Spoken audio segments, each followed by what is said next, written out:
죄에 대해 죽고 의에 대해 살다라는 제목으로 말씀 증거합니다. 죄에 대해 죽고 의에 대해 살다. 그 젠틀맨으로 알려진 모 인기 연예인이 형제와 재산권 분쟁에 휘말렸죠. 표면적으로 드러난 원인은 재산을 관리해주던 형이 계약 이상의 자산을 횡령했다는 겁니다. 이게 결국 돈 문제였습니다. 7대3의 수익 분배율로도 충분히 어떤 중상 이상을 살 수 있으나 부족하게 느꼈던 것 같습니다. 더 가지려고 했던 그 욕심이 형제 간의 분쟁에 휘말리게 된 원인이었다라고 봅니다. 야고보서 4장 1절과 2절 말씀은 인간사 다툼의 출처를 재확인해 주고 있어요. 너희 중에 싸움이 어디로부터, 다툼이 어디로부터 나느냐? 너희 지체 중에서 싸우는 정력으로부터 나는 것이 아니냐? 너희는 욕심을 내어도 얻지 못하며 살인하며 시기하여도 능히 취하지 못함으로 다투고 싸운다라고 말씀합니다. 자, 정욕과 욕심이 모든 다툼과 분쟁의 원인이다라고 말하고 있습니다. 그러므로 이 다툼을 해결하고 이 갈등을 해결하는 해결책이 하나 있죠. 그것이 무엇이냐면 서로의 욕심이 채워지면 된다는 거예요. 서로의 정욕이 채워지기만 하면은 다투거나 갈등하는 일은 사실 발생하지 않죠. 그렇지만 이 욕심이라는 게 채워질 수 있습니까? 야고보서 4장 2절 말씀을 다시 한번 읽어보면 너희는 욕심을 내어도 얻지 못한대요. 그래서 이 얻기 위해서 무엇을 하느냐? 살인하고 시기해 본다는 거예요. 그러면 이걸 얻을 수 있겠지. 그런데 야고보서는 또 이렇게 얘기합니다. 그러나 능히 취하지 못한다? 그래서 또 다투고 또 싸운다라고 말하고 있습니다. 살인해도 못 얻고 시기에도 결국은 욕심이 채워지지 않습니다. 악순환이 되는 거죠. 욕심이 생기고 시기하고 다툼하고 그리고 실패하지만 또다시 살인. 채워질 때까지 악행은 정욕의 인간을 지배하게 되는 것이죠. 그러므로 욕심이 채워짐으로써 우리 안의 다툼과 갈등은 절대로 해결책이 될 수 없음을 성경은 말씀하고 있습니다. 성욕이 있습니다. 물질욕이 있습니다. 지배욕이 있습니다. 또는 좋게 포장하면 성취 욕구가 있습니다. 인정받고 싶은 욕구가 있습니다. 자아실현의 욕구가 있습니다. 욕심이나 욕구로 포장된 욕심은 갈등을 야기시키고 누군가는 가해자가 되고 누군가는 피해자가 되게 합니다. 욕심이 역사하는 사회에서는 가해자가 존재하고 피해자가 존재하게 되는 거예요. 누가 가해자인지 누가 피해자인지는 모릅니다. 욕심을 가진 자가 가해자가 되기도 하고 욕심을 가진 자가 피해자가 되기도 하고 그 피해자가 다시 가해자가 되기도 하고 그 가해자가 다시 피해자가 되기도 합니다. 욕심이 해결되지 않은 사회 속에서는 누군가는 큰 상처를 입으며 살아가게 되는 거죠. 하나님의 율법을 읽으면서 드는 생각이 있습니다. 참 이 말씀대로 이 율법대로 살면 참 살기 좋은 세상이 될 텐데 그런 생각은 항상 들어요. 그런데 왜 우리는 하나님의 말씀대로 살지 못할까? 우리의 상태 때문에 그래요. 우리는 성경은 말합니다. 죄인이다라는 거예요. 죄인은 욕심 덩어리가 죄인이죠. 그 죄인, 그 욕심이 하나님의 말씀대로 살 수 없게 하는 거예요. 우리 존재성 자체가 우리의 정체성 자체가 하나님의 말씀대로 살지 아니하고 욕심을 따라 살게 만들어졌다는 거예요. 그렇게 구성되었다는 것이죠. 참 살기 좋은 세상을 만들지 못하는 이유가 우리는 그 율법대로 살지 아니하고 욕심을 따라 살고 죄에 따라 사는 죄인이라고 하는 존재성을 가지고 있기 때문이라는 거죠. 하나님은 우리에게 하나님 나라를 주시고 싶어 하는 거예요. 평안의 하나님 나라, 샬롬의 하나님 나라, 풍성의 하나님 나라, 안식의 하나님 나라, 영광의 하나님 나라, 영생의 하나님 나라를 우리에게 주시기를 원하십니다. 그리고 그 하나님 나라를 주의 백성들이 누리기를 간절히 원하시는 거예요. 그래서 율법을 주신 거죠. 이 율법이 곧 하나님 나라의 모습이다. 그 모습이다. 그러나 누구도 그 하나님 나라를 잘 누리지 못하죠. 우리 하나님께서 근원적인 부분부터 이제 수술하려고 들어갑니다. 왜? 존재성 자체가 이 하나님 나라대로 살지 못하기 때문에 죄가 이 하나님 나라로 살지 못하기 때문에, 또 다른 이름인 욕심이 그 하나님 나라를 이루지 못하게 하기 때문에 하나님께서는 죄를 해결하고 합니다. 하나님은 욕심을 해결하려고 하셨어요. 다른 말로 하면, 쉽게 말하면 이겁니다. 하나님은 나라는 존재를 바꾸시기를 원하시는 거예요. 욕심 덩어리인 나를 욕심에서 해방된 존재로 새 창조하기로 작정하시는 거죠. 내가 변하면, 내가 바뀌면 하나님 나라가 이루어져요. 내가 바뀌면 욕심에서 해방되어져서 모든 다툼과 모든 갈등에서 벗어난 참 안식의 나라가 이루어져요. 구원이란 무엇이냐? 나를 바꾸는 거예요. 나를. 존재성 자체를 바꾸는 거예요. 너는 욕심덩어리였다. 그러므로 하나님 나라를 이룰 수가 없다. 너는 죄인이다. 그러므로 너는 네가 사는 곳곳에서든 하나님 나라를 누리지 못한다. 나는 너의 존재성 자체를 바꾸겠어. 하나님 나라를 누릴 수 있는 존재, 하나님 나라를 이 땅에 이끌어올 수 있는 존재, 그 존재성 자체를 바꾸겠어. 그게 구원이에요.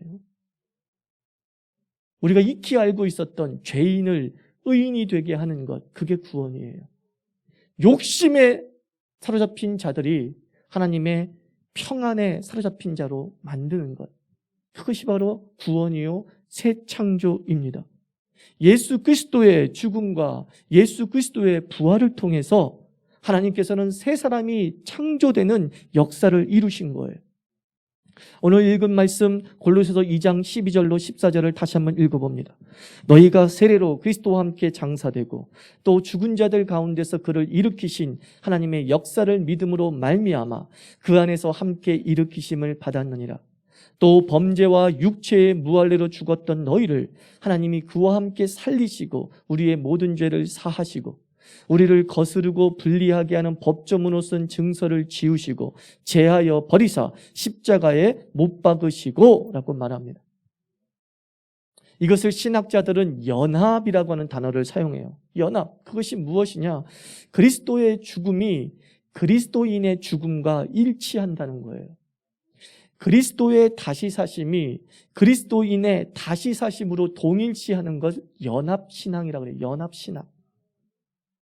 예수 그리스도께서 십자가의 죽으심이 예수 그리스도의 죽음이 아니라 바로 우리의 죽음이다 라고 성경은 말씀하고 있습니다.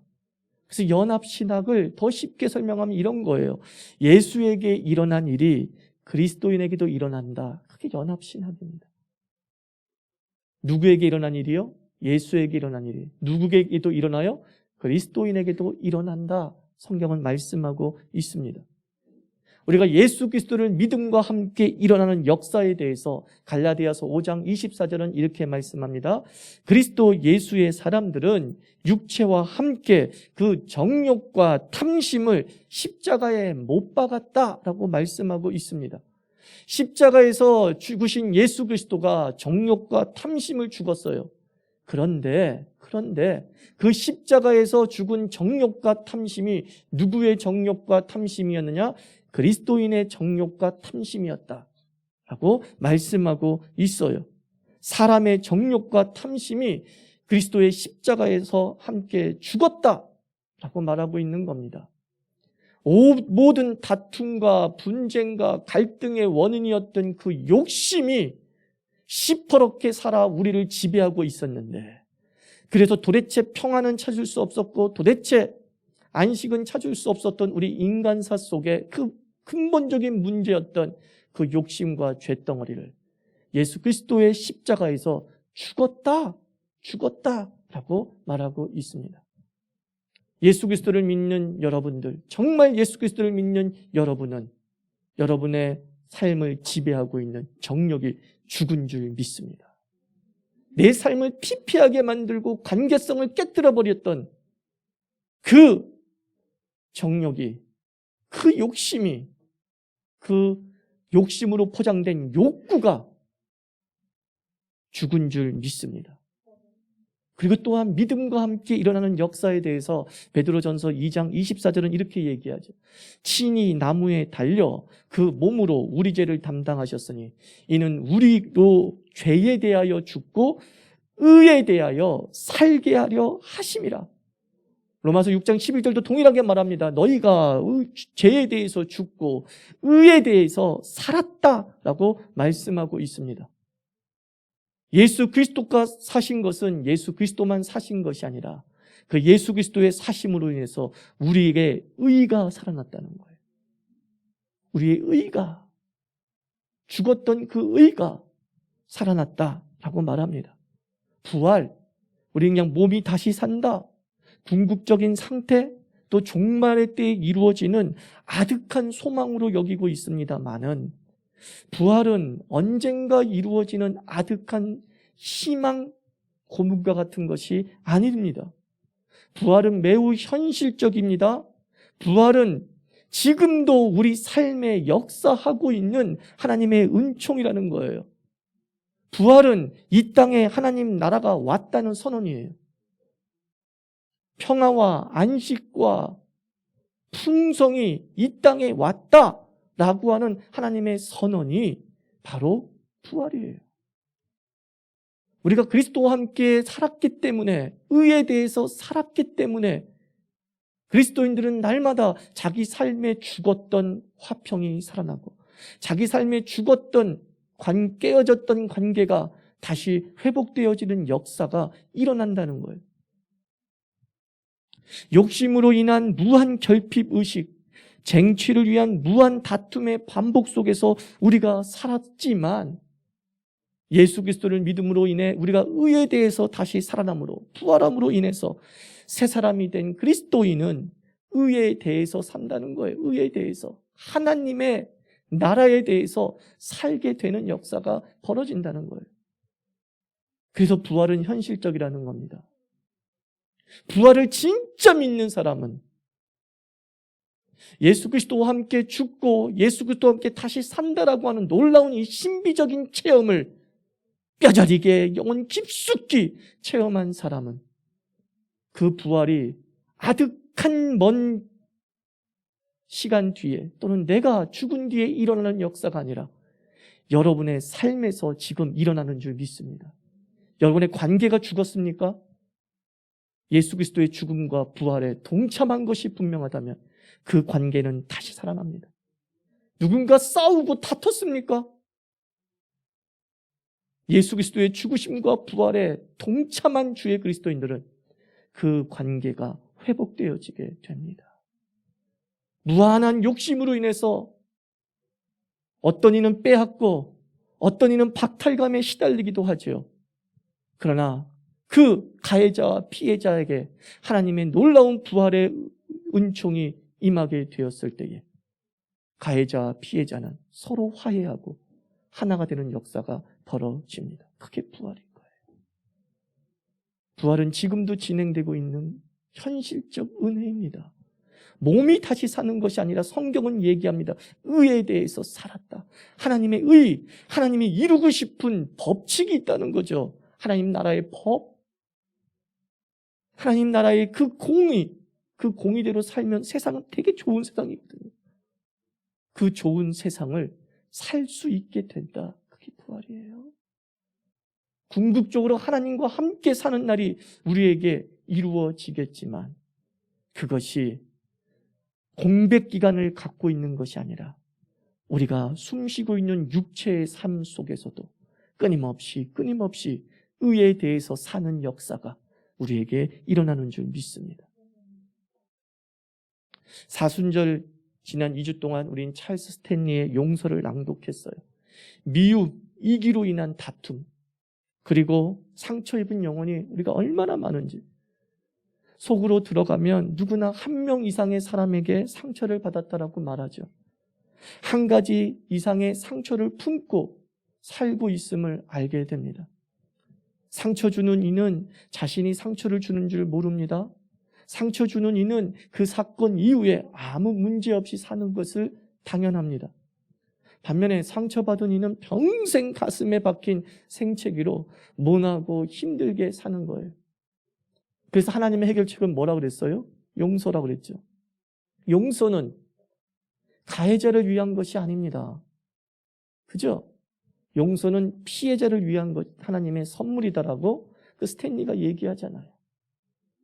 가해자를 살리기 위해서 용서하는 것이 아니라 피해자가 더 이상 이 죽음의 구렁텅이에서 헛헛거리며 살지 않게 하시기 위해서 하나님은 그 죽음의 구렁텅이에 빠진 피해자를 살리기 위해서 용서를 선물로 주시는 거예요. 용서하는 마음을 선물로 주시는 거예요.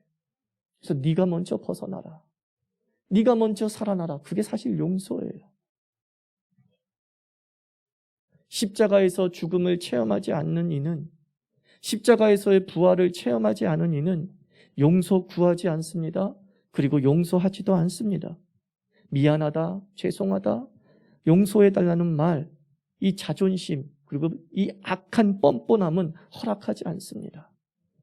자존심이 죽지 않았기 때문에, 악행이 죽지 않았기 때문에, 의가 아직 살아나지 않았기 때문에 그는 결코 용서를 구하지 않습니다. 괜찮아 라고 하는 용서 역시 억울함과 복수심에 사로잡혀 있는 한 불가능한 거예요. 내 자존심과 내 복수심이 십자가에서 죽고 그 의가 다시 사는 체험을 하지 않는 한 용서하라 100번 얘기해도, 용서가 너를 살리는 힘이라고 100번 해도 쉽게 용서할 수 없습니다. 그래서 용서는 선물이라고 하는 거예요. 용서는 누가 하느냐? 용서를 구하고 용서를 하는 이는 누구냐?